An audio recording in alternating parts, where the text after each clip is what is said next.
Bien. Je vous présente Nathalie Dessay. Applaudissements, s'il vous plaît. Voilà. On a 8 minutes pour se dire des choses assez fortes. Et donc, on va commencer par l'enfance. Donc, Nathalie voulait être danseuse et faire du théâtre. Elle n'a pas été danseuse et elle a attendu très tard pour faire du théâtre. Comment est-ce qu'on fait pour naviguer sa vie comme ça ? J'ai su très tôt que je voulais être sur scène. Je pensais que j'allais être danseuse étoile. Et en fait, ça ne s'est pas passé comme ça. Donc après, j'ai fait du théâtre. Et puis, par le biais du théâtre, je suis arrivée à l'opéra. Et c'est d'une certaine manière l'opéra qui a choisi pour moi. L'opéra, à la différence peut-être du monde du théâtre ou du monde du cinéma, c'est un monde de labeur pur, on est d'accord, hein ? C'est un monde où la chance joue pas beaucoup, il faut d'abord bosser. Oui, il faut déjà apprendre à chanter. Ça prend entre 5 et 10 ans d'apprendre à chanter de manière classique. Et il faut apprendre les langues, il faut être familier avec comment on se déplace sur un plateau, comment on joue un personnage et comment on apprivoise aussi tous les styles.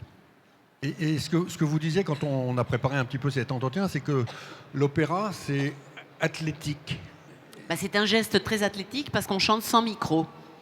Donc chanter sans micro pour parvenir au 70e rang et au poulailler, ça nécessite effectivement d'apprendre à faire de son corps une cage de résonance, en fait. Comment est-ce qu'on tient physiquement des opéras qui durent 3 heures, comme ça, où on est en projection permanente, effectivement C'est dur, en fait, moi je dis toujours, c'est un métier de jeune. Votre dernier opéra, c'était quand ? Mon dernier opéra, c'était en 2013 au Capitole à Toulouse et c'était Manon de Jules Massenet. Et comment donc vous saviez que ça serait le dernier ? Oui, j'avais dit que c'était le dernier. Vous aviez dit que c'était le dernier. Ah oui, j'avais tout prévu. Oui. Et alors, entre donc, le dernier et le premier de la vie d'après, il s'est passé combien de temps ? Ah non, mais ça c'était très bien huilé. J'avais d'autres activités en même temps, donc j'ai enchaîné avec des productions de théâtre et maintenant je me consacre à la comédie musicale et au théâtre. Mais vous le dites comme si c'était simple. C'est pas simple, mais parce que je travaille beaucoup, notamment pour apprendre à chanter avec micro, ce qui est complètement différent de chanter sans micro.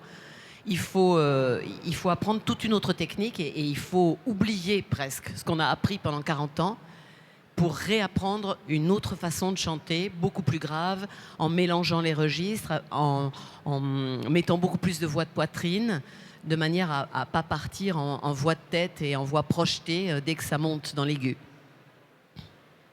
Et en même temps, dans ces années-là, donc 2013-2025, vous êtes une maman.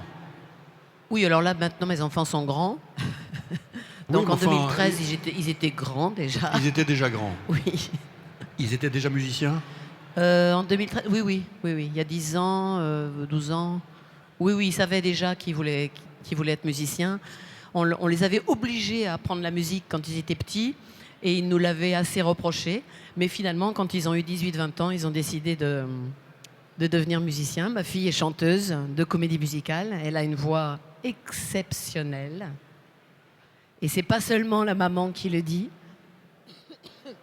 Et mon fils est saxophoniste et chanteur. Lui, il est plutôt dans la pop et dans la chanson. J'ai entendu toute la famille au Gala de Royaumont. Oui, autres, oui. Une très belle famille.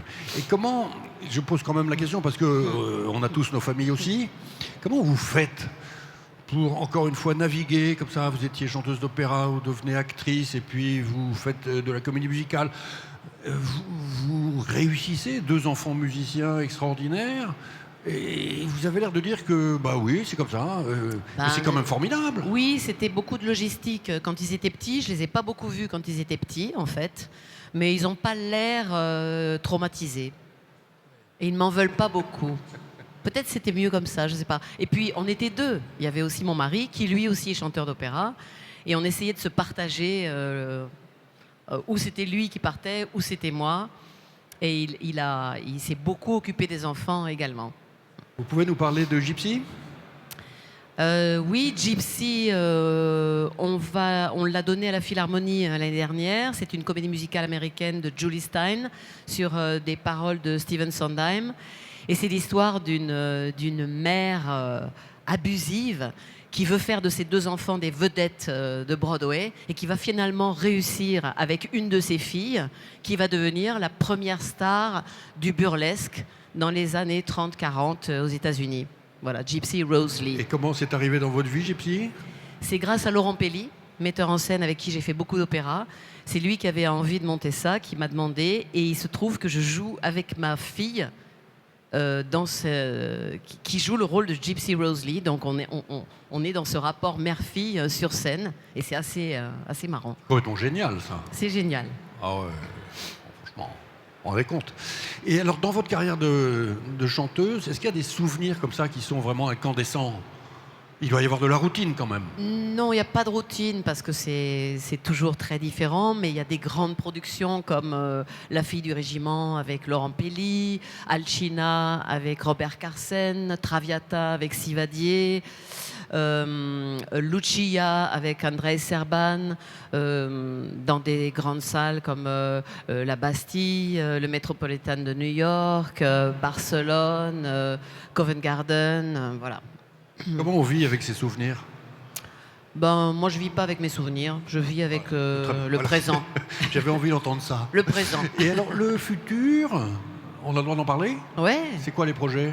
Ben, les projets, c'est reprise de Gypsy à Caen, à Reims et à Strasbourg, des concerts, et puis, j'espère, des nouvelles comédies musicales. Il y a un projet de Candide en concert à Genève et de Sunday in the Park with George. Ça, c'est toujours de Stephen Sondheim en 2027 à Genève.